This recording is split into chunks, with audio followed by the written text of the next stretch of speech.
Welcome back. In today's session, we will learn how to calculate the value of imperfect information. Let's examine the facts of the case.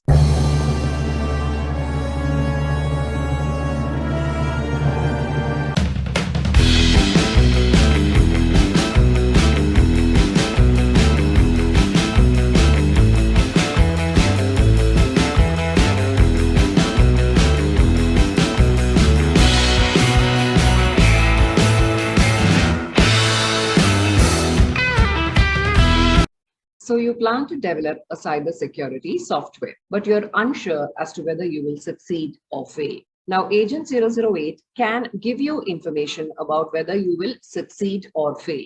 But there is a small problem. If you had noticed, he had said that I can predict your success or failure with reasonable accuracy. Reasonable accuracy means it's not 100% accurate, but it is more or less accurate. 80 to 95% his predictions will be accurate.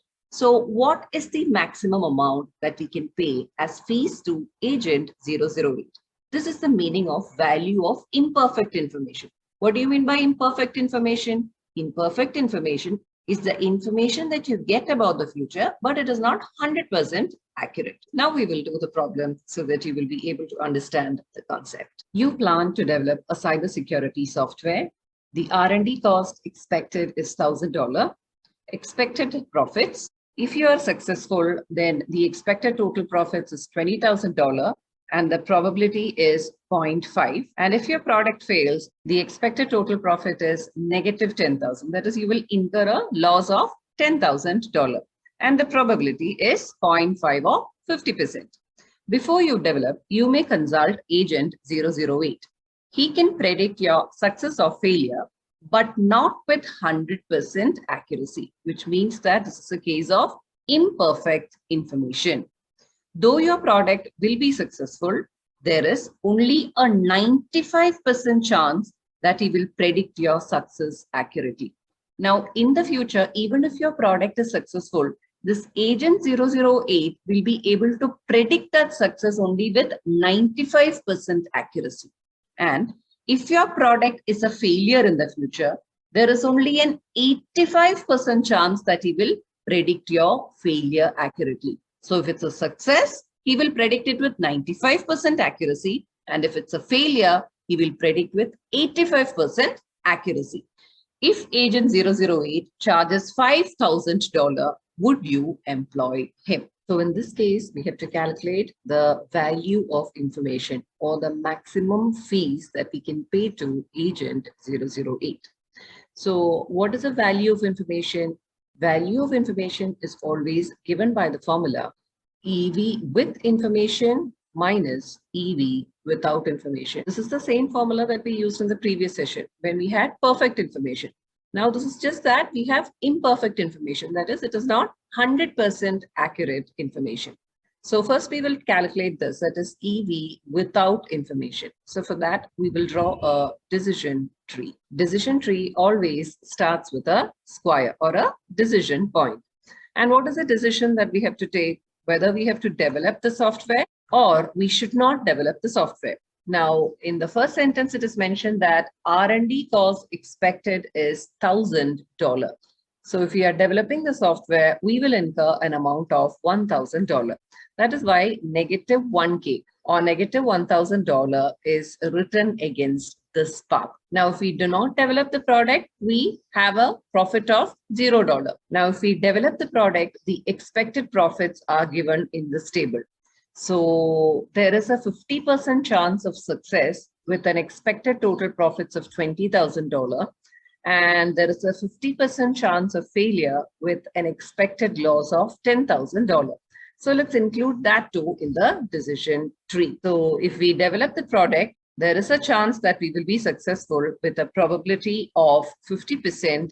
And there is a 50% chance of failure and the profits associated with each. For successful product, the profit is $20,000. And for a failed product, the losses expected is $10,000. So our decision tree is complete. Now, how do we calculate the expected value? First of all, we have to number all the chance points and the decision points. So the chance point has been numbered as A and the decision point as B. Now, first we have to calculate the expected value at point A. What is the formula of expected value? It is sigma Px, where P is the probability and X is the outcome. So probability is 0.5 multiplied by 20,000 plus, because it is sigma, we have to use plus. And for the next outcome, the probability is 0.5 multiplied by negative 10,000. So that is what is written here. So EV at point A is $5,000. So we write $5,000 on top of the chance point A. Now we have to take the decision at point B. That is, we have to choose between the two options. Whichever has got the higher profit, we will choose that option. So the first option is to develop the software. So in which case we will get an average profit of 5,000 minus an expense of 1,000. So in that particular case, we will get an EV of $4,000. And if you follow this path, that is do not develop path, we will get a profit of $0. So do you want $4,000 or do you want $0? We definitely want $4,000. So our decision will be to develop the software as expected value is $4,000. So we have arrived at the EV without information. Now we will write the $4,000 on top of decision point P, indicating that we will be following this path, that is the development of the software path. Now we have to calculate the expected value with information. So I've just copied the EV without information decision tree into the new slide. Now, in order to calculate the expected value with information, what did we study in the previous class? We will be taking the decision only after we get the information.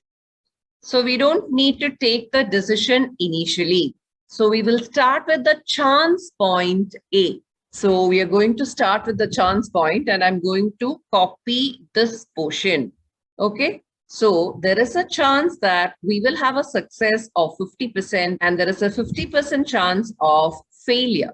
Now we will read the question once again. Before you develop, you may consult agent 008.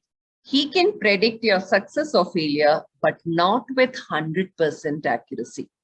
Though your product will be successful, that is this part, okay? There is only a 95% chance that he will predict your success accurately. So if our product is successful, that is this part, there is a 95% chance of correct prediction. So 95% is coming from here. That is, there is a 95% chance that the agent will correctly predict our success. So it means that there is a 5% chance that there will be a wrong prediction. Okay. So wrong prediction, the chance is 0.05. How did I get 0.05? It's actually 1 minus 0.95 because 95% chance the agent will correctly predict. So what is the chance of a wrong prediction? It is 1 minus 95% or 5%. That is 0.05. Now think for yourself. If our product is successful and agent 008 gives a correct prediction, that is, he will say that you will be successful in future. Then what will we do? We will definitely develop the project, correct? In which case, what is the profit that we will get? We will get a profit of 20,000 minus the initial development cost of 1,000. So it is 20 minus 1 or $19,000 is the expected profits. Now going to the next part. If our product is successful and agent 008 gives a wrong prediction. What do you mean by a wrong prediction? Agent will say that you will fail in the future. If he says that we will fail in the future, then will we develop the product? No, we will not develop the software, in which case we will not even incur the R&D cost or the development cost of $1,000. So in this case, our profit will be 0. Why is it 0? Because we will not be developing the software. Now we will go to this part. That is, if our product is a failure. Now we will read the question extracts. If your product will be a failure, there is only an 85% chance that he will predict your failure accurately. So if we are going to fail, then the possibility that the agent will correctly predict that is 85%. So in case of failure, there is a chance that the agent will correctly predict our failure. And what is the chance? The chance is 85%. And the chances of a wrong prediction is 1 minus 0.85, or it is 0.15. And if he correctly predicts our failure, that is, he's going to say that you will fail in the future, then will we develop the software? No, we will not even spend even $1 for the R&D cost, in which case our profits will be zero. And in case of wrong prediction, what do you mean by wrong prediction? That is, we are ultimately going to fail, but he gives a wrong prediction. What is a prediction? He will tell to us that you will be successful in future. If he says that you will be successful in future, then you will definitely develop the software, correct? So in which case you will definitely incur the R&D cost of $1,000. But ultimately you're going to fail, in which case you will incur a loss of $10,000. So what is the total loss? The total loss will be $10,000. That's the ultimate loss that you're going to suffer, plus the initial expenditure of $1,000. So 10 plus 1.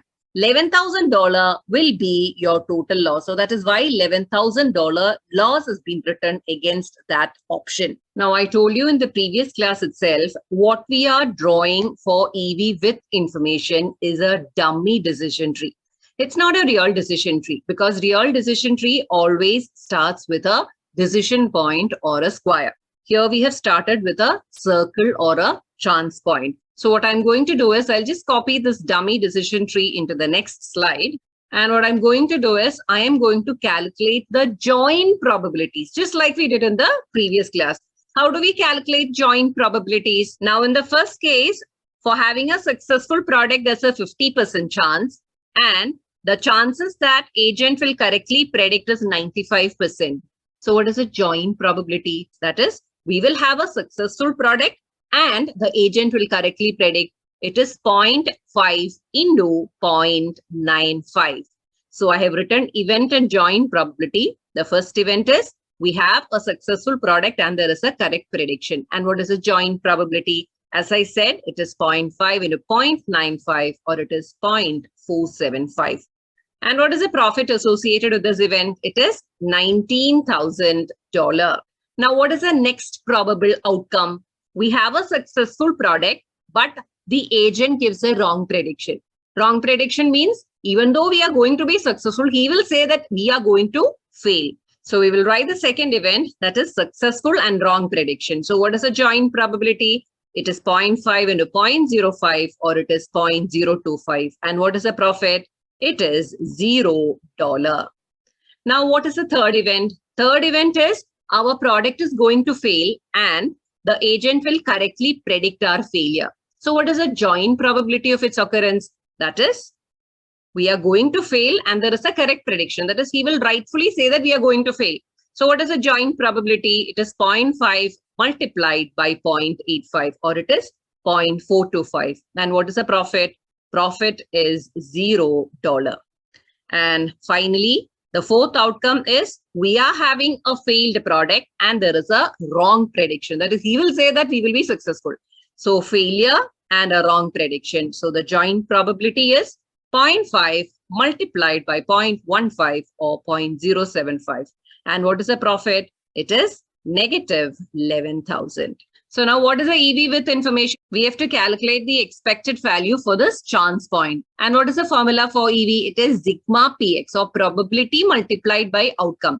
So it is 0.475 multiplied by 19,000. So that's what is written here, 0.475 multiplied by 19,000 plus 0.025 multiplied by 0 plus 0.425 multiplied by 0 plus 0.075 multiplied by negative 11,000.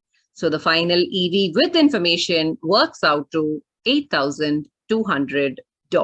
Now, I always tell my students to draw this dummy decision tree in the scratchpad just for you to have an understanding of the concept. Once you understand the logic, I don't want you to draw all these decision tree and all these chance points and all these connectors are not required. The final answer can appear as a table format. That is, it should just have the event and the joint probabilities with the 4 outcomes written one below the other. Okay, so now we have got the EV with information. Now what is the final step? We have to calculate the value of information, which is given by expected value with information minus expected value without information. Expected value with information is what we have just calculated. It is $8,200. And what was the expected value without information? We had calculated it earlier. It was $4,000. So this is something that we had calculated earlier. So the value of information is 8,200 minus $4,000. So the net amount works out to $4,200. So the value of information is $4,200. And what do you mean by value of information? The maximum fees that we can give to agent 008. But he had asked for $5,000. So can we employ him? No, we cannot employ him because the value of our information is just 4,200. We cannot afford to pay agent 008 $5,000. Now, what did we study in today's class? How to calculate the value of imperfect information. What did we study in the previous class? How to calculate the value of perfect information. So the recap of the previous class and today's class is more or less same, except for one small difference. I'm just showing the recap slide that we studied in the previous class. That is a value of perfect information. So the method in which we calculate the value of imperfect information is also exactly the same, except for one small difference. And the difference, I will indicate it in red. Okay, so the first point remains the same. Calculate EV without information by drawing a decision tree. Second point, calculate EV with information. How do you do it? Modify the above decision tree by starting with the chance point. After that, you have to include the connectors for the probability of the correct and wrong predictions, because the agent will not correctly predict our success or failure. That is the meaning of imperfect information. So we should add connectors for that correct and wrong prediction. That's the only difference. Otherwise, it is exactly the same method that we used for calculating the value of perfect information.